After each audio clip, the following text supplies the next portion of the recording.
Olá, seja bem-vindo a mais uma aula de economia. Lembrando que a gente está falando de macroeconomia e estudando o livro do Mankiw.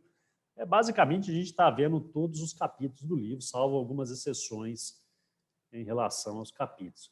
A gente viu anteriormente, a gente está falando da macro, a gente já falou da economia real, já falou do efeito da moeda, e agora a gente vai falar de uma economia aberta. A gente considera outros países na história e não só a economia focada específica nesse país. Então, a gente está falando do quê? Da parte 11, né, que é a macroeconomia das economias abertas, capítulo 31. Bom, a gente tem dois conceitos rápidos aí. Primeiro é economia fechada, é quando o país ele não vende produtos nem compra produtos internacionais. As economias mais fechadas que a gente tem é Cuba e a Coreia do Norte, né? Por outro lado, a gente tem as economias abertas. A gente está falando de países que compram muito e vendem muito. Aí é Singapura, Tailândia, Coreia do Sul, China, Estados Unidos e demais, né? E aí vende, compra produtos, o quê? Bens físicos, né? Vende computador, compra soja, café e assim por diante. Dessa forma, a gente tem dois conceitos. Exportação é quando os países, o Brasil, vende lá fora. Então, vende soja, milho, boi gordo, carne bovina. A gente está exportando os nossos produtos. Agora, importação a gente compra. A gente está comprando o quê? A gente está comprando celulares, computadores, carros e demais. Dessa forma, a gente tem uma equação que chama as exportações líquidas. O que a gente leva em consideração? Quanto que a gente exportou em relação ao que a gente importou. Então, quanto que a gente vendeu e quanto que a gente comprou. Se a gente vender mais do que compra, o saldo aqui é positivo das nossas exportações líquidas, né? A gente está vendendo mais do que comprando. E aí, essas exportações líquidas é o quê? É aquela balança comercial que a gente vê na televisão falando todos os momentos, durante todo esse momento. Então, portanto, quando eu peguei os dados aqui da Refinitiv, do ano de 2019, ano passado, eu peguei as exportações, importações e exportações líquidas e ver quais são os 10 países, os top 10 países, que a gente mais vendeu o ano passado. Portanto, a gente tem lá Coreia do Sul, Espanha, Alemanha, México, Chile, Japão, Argentina e Holanda. Holanda é o quê? Nosso terceiro maior importador, né? Nosso terceiro maior exportador, o Brasil exporta para eles. Quem que é o segundo? Estados Unidos. Nosso bom cliente aí para a venda de produtos. E quem que é o primeiro? A China. Portanto, olha só, decora os números. A gente exporta para a China 62 bilhões e para os Estados Unidos ali cerca de 30 bi. Muito bom. Obviamente, a gente pode perceber ali que a China é mais que o dobro dos Estados Unidos, né? Agora, quem que importa, que a gente mais compra os produtos? O Brasil compra de quem? Os 10 top países. Rússia, Itália, Japão, México, Índia, Coreia do Sul, Alemanha e Argentina.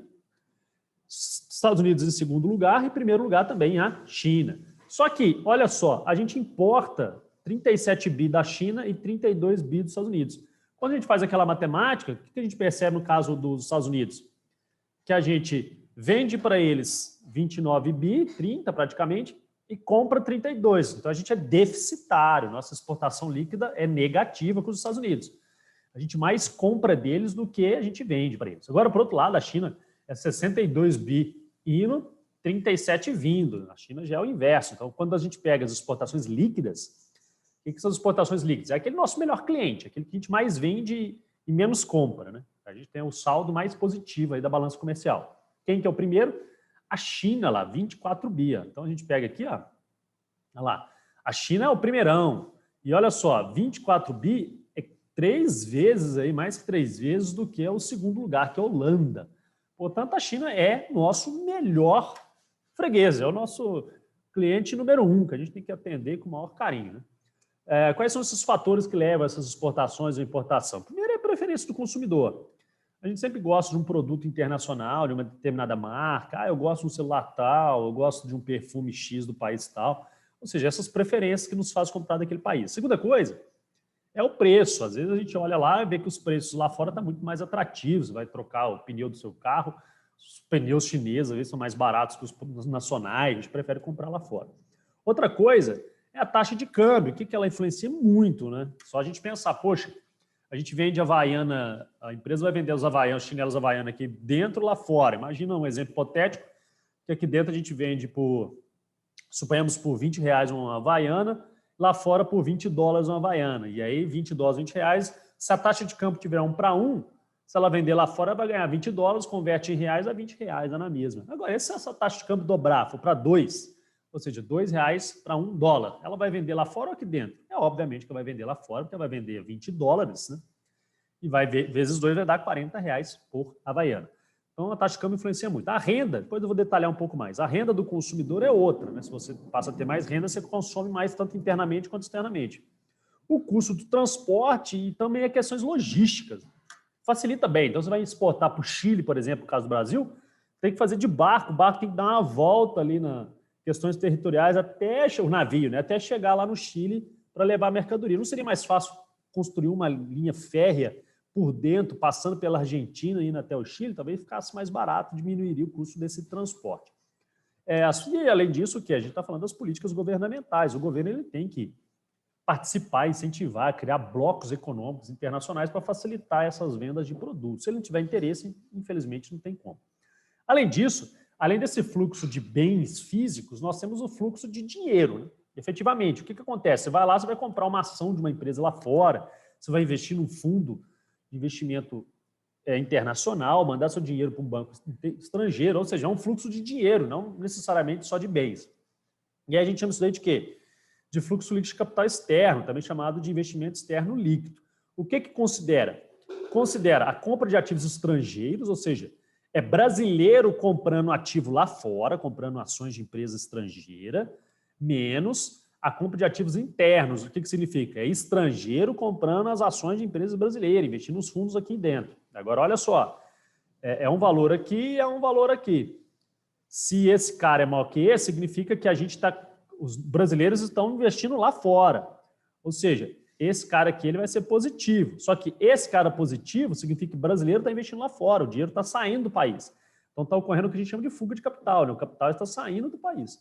Agora, se é negativo isso daqui, significa que os estrangeiros estão comprando aqui dentro investimentos, ou seja, a gente está tendo uma entrada de capital dentro do país.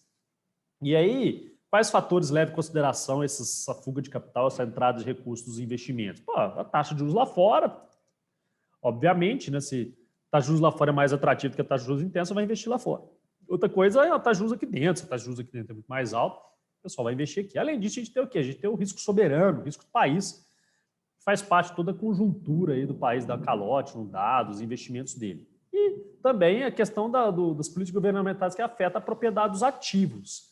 Se o país promete querer toda aquela legislação para garantir que você vai comprar um ativo naquele outro país e ele vai ser seu, então, legal, uma política legal, incentiva esse investimento de capital. Agora, caso contrário, se o país faz boicote, pega o dinheiro da população, infelizmente não dá muito certo.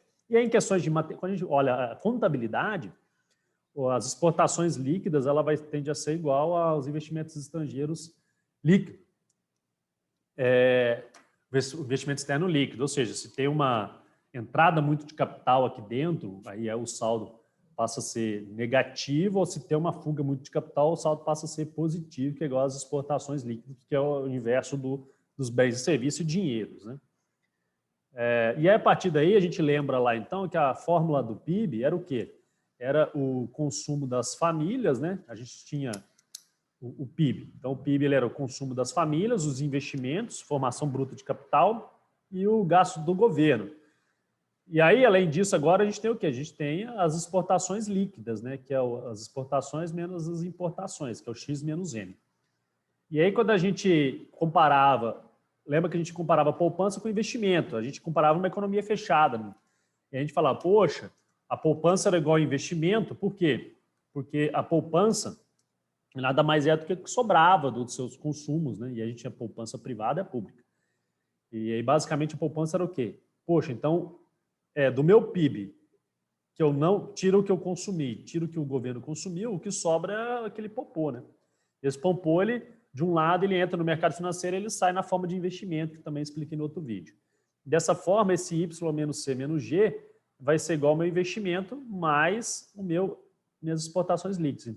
Portanto, a minha poupança agora é o quê? É o investimento e quanto com todos esses recursos entrando e saindo do país líquidos, né? E agora, pela lógica, se a gente olhar, o que acontece? Se esse cara aqui é positivo, portanto, essa poupança aqui vai ser maior do que o I. Agora, se esse cara aqui é negativo, essa poupança aqui vai ser menor do que o I. E aí nos traz esse resumo, né? Se eu tenho um superávit comercial, ou seja, uma exportação líquida positiva, olha, estou exportando mais do que importando, o meu PIB vai ser maior do que o meu C mais G, porque eu tenho aqui minhas exportações líquidas lá e ela é positiva. Então, o meu PIB é maior do que aquilo. Portanto, minha poupança vai ser maior do que o meu investimento, meus investimentos líquidos serão positivos. Ou seja, tem tanto dinheiro que o dinheiro está saindo lá para fora do país. E olha, repara o seguinte, isso aqui é um fator importante, que nesse conceito, então, esse saldo, né, influencia o quê? Influencia o PIB. E aí aquela guerra comercial entre Brasil e Estados Unidos, China e Estados Unidos é muito importante, por quê? Porque a China tem um saldo muito positivo, assim, mais de 200 bilhões de dólares com os Estados Unidos. E aí, ou seja, a China está cada vez com o PIB dela maior, né, ela está com um crescimento econômico cada vez maior, vendendo para os Estados Unidos. Por isso que ele tem tanta essa briga. Os Estados Unidos está engordando o PIB da China, de forma geral. E o PIB americano está diminuindo em comparação com a China por causa dessas saldo negativo da balança comercial americana. O saldo com a China é super negativo, né? Porque o da China é positivo, né? Então, o saldo da balança comercial com a China é muito negativo nos Estados Unidos. Agora, se ele conseguisse inverter isso, seria interessante. Já no Brasil, o inverso. No Brasil, com os Estados Unidos, a gente está ajudando os Estados Unidos a ficar mais ricos, porque eles têm um saldo positivo com a gente, nós temos um saldo negativo. Agora, com a China, é o inverso. A China está nos ajudando a ficar mais rico. O nosso saldo é muito positivo. Assim, não muito, né? É positivo com a China. Por isso que eu falei que é o nosso melhor cliente. E aqui a questão do equilíbrio comercial e aqui a questão do déficit comercial, só para fazer essa análise. Além disso, a gente tem o quê? A gente tem as variações cambiais. Aí o nosso câmbio, quando a gente fala, o dólar está 5, o real está 5 para 1 dólar, né? Então a gente está falando o quê? A gente está falando que eu preciso de 5 reais para 1, né? Ou seja, é o real dividido pelo dólar, que aí no caso dá 5 para 1. Mas pode ser o inverso também, né?